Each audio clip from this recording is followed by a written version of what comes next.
3,500,000 ብር ነው። ባለ 1 ባለ 2 ባለ 3 መኝታ አማራጮች ነው ያሉን። እስከ 10 ዓመት ድረስ ከወለድ ነፃ የባንክ አማራጭ አዘጋጅተን ወደ 4.8 ሚሊዮን አካባቢ ነው ዲስካውንት ያለው። መስቀለኛ መንገድ ያሉበት ነው። ወደ የፈለጉት ቦታ መንቀሳቀስ የሚችሉበት ነው። የልጆች መዝናኛ፣ ጂም፣ ስፓ፣ ግሪን ኤሪያዎች አሉት። መዋኛ ገንዳ አለው። እናላችሁ እኛ በጣም ደህና ነን። የተለያዩ የቢዝነስ ሀሳቦችና ጠቃሚ መረጃዎች ወደ እናንተ በማድረስ ቻናላችን ይታወቃል። በዛሬው ፕሮግራማችን ሞን ሪል ስቴት ተገኝተናል። የተለያዩ አይነት ቤቶችን እንዲሁም ደግሞ ሱቆችን በአንድ ላይ በመሃል ከተማ የያዘ ጥሩ የሆነ አፓርትመንት ነው ይዘንላችሁ የመጣ ነው። እነዚህ ቤቶች ምን አይነት ናቸው? ዋጋቸው ስንት ነው? የአከፋፈል ሁኔታቸው እንዴት ነው የሚለውን በተጨማሪም ደግሞ በአዲስ ሁኔታ የተለያየ አይነት የብድር አማራጮችን ይዘው መጥተዋል። እነዚህ የብድር አማራጮች ምንድን ናቸው የሚለውን ሰፋ አድርገን የምናይ ነው የሚሆነው። ኑ ተከታተሉ።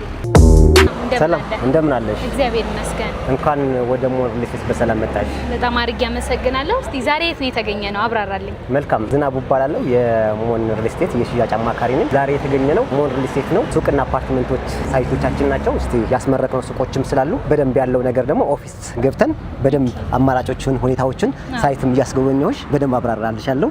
እንኳን በሰላም መጣሽ በድጋሚ። እንኳን ደህና ቆየኝ። አመሰግናለሁ። እንግዲህ ይሄኛው የሞን ሪል ስቴት የመጀመሪያ ብሎክ ነው። ወደ 1000 ካሬ አካባቢ ያረፈ ነው። ይሄኛውን ደግሞ ግራውንድ ነው። ይሄን ያስረከብነው ነው። እንዲሁም ከተባለው በታች ነው ያስረከብነው። 1 አመት ባለ ሞላን ያስረከብነውና ሞር ደግሞ ግራውንዶቹ ፈርስት ፍሎር ያሉ ሱቆችን በደንብ አስጎበኘሻለሁ ያሉትን ማለት ነው። እሺ ደስ ይለኛል። አሁን ያስረከብናቸው ሱቆች ቅድም ያልኩሽ እነዚህ ናቸው። ስራ መስራት የሚቻልበት ነው። ይሄኛው ያው አብዛኛዎቹ አማራጭ ሱቆች ያላቸው የተወሰኑት ናቸው የሚቀሩን። ወዲያው ስራ መጀመር የሚችሉ ወደ ቢዝነስ መግባት የሚችሉ ከስተመሮቻችን መጠቀም የሚችሉበት ነው።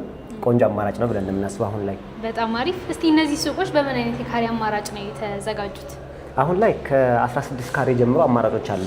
የተወሰኑ ለሽያጭ የቀሩት መርጅ አድርጎ መጠቀም የሚችልበትም ስለሆነ ከ16 ካሬ እስከ 50 ካሬዎች አሉ አማራጮች። መልካም። እንግዲህ ይሄንን ሱቅ የሚገዛ ሰው ምንድነው የተለየ አድቫንቴጁ? ያው እዚህ አካባቢ በሞል ደረጃ ብዙም አይታወቅምና በጣም የተሻለ የለማ ያለ ቦታ ነው። አንድም ደግሞ ትምህርት ቤቶች የሚበዙበት በጣም ብዙ ሰው ፍሎ ያለበት ትልቅ መንደርም ስለሆነ እኛም ደግሞ ከዚህ አካባቢ ከውጭ መጠቀም የሚችልበት ነው። ሌላ ደግሞ ከጀርባችን 4 ሳይቶች ናቸው ያሉት ቤት ብቻ ከዛም መጠቀም ይችላል። ከቤቶች በላይ ደግሞ መኖሪያ ስለሆኑ ከዚህ መጠቀም ስለሚችል ቆንጆ ሞል ያለን ይሄ በጣም ከስተመር ለሚገዛ ዜ ትልቅ አድቫንቴጅ ነው ያለው። መልካም። በጣም ብዙ ሰዎች ደግሞ የፓርኪንግ ጉዳይ ያሳስባቸዋል። ሱቅ ኖሯቸው ሱቁ ያለበት ህንፃ ላይ የፓርኪንግ ችግሮች ያጋጥማቸዋል እና ሞን ሪል ስቴት ይሄንን እንዴት አድርጎ ይፈታዋል? ጥሩ። እንዲሁም ሌላ ቦታ ያልተለመደ በጣም ብዙ ሰዎች የወደዱት ብዙ ከስተመሮች ስንሸጥላቸውም ፍሪ ፓርኪንግ ነው ያለን። እኛ ቦታውም ያው የቆየ ይዞታ ስለሆነ ፍሪ ፓርኪንግ ነው ያለን ለከስተመሮችም እናም ደግሞ ለዚህ ለሚጠቀሙት። ምን አዲስ ነገር አለ ከዚህ በተጨማሪ? ከዚህ በፊት አንድ ብሎክ ነበረን የዚህኛው ላይ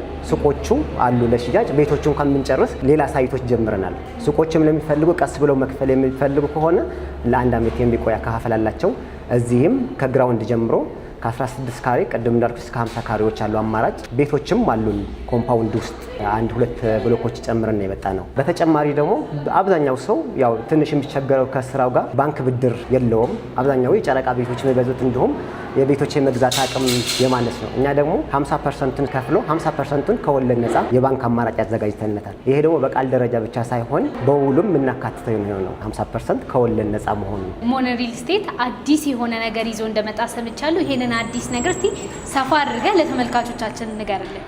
ሙሉ ሱቆች የሆኑ ከ1 እስከ 5 ሞል ትልቅ ሞል ይዘን የመጣ ነው። ለፈለጉት ሱፐርማርኬቶች፣ ለጂም ለፈለጉት አማራጭ መጠቀም የሚችሉት ነው። እዚህኛው ሞል ደግሞ ለየት የሚያደርገው ምንድነው ብትይ 2 ቤዝመንት ፓርኪንግ አለው። 2 ቤዝመንት ፓርኪንግ ከዚህ በፊት ያልተለመደ ለከስተመርም ለዛው ለባለቤቶች ለገዢዎችም የሚጠቀሙበት ፓርኪንግ ነው። የራሱ ቴራስ ያለው ነው። ከ16 ካሬ እስከፈለጉት ድረስ ካሬ መርጅ አድርጎ የሚጠቀሙት ነው። ይሄኛውን ደግሞ ምንድነው ፊቱን ወደ አስፋልት አድርጎ ነው ያለው። ቆንጆ ነገር ያለን ነው ይሄኛው።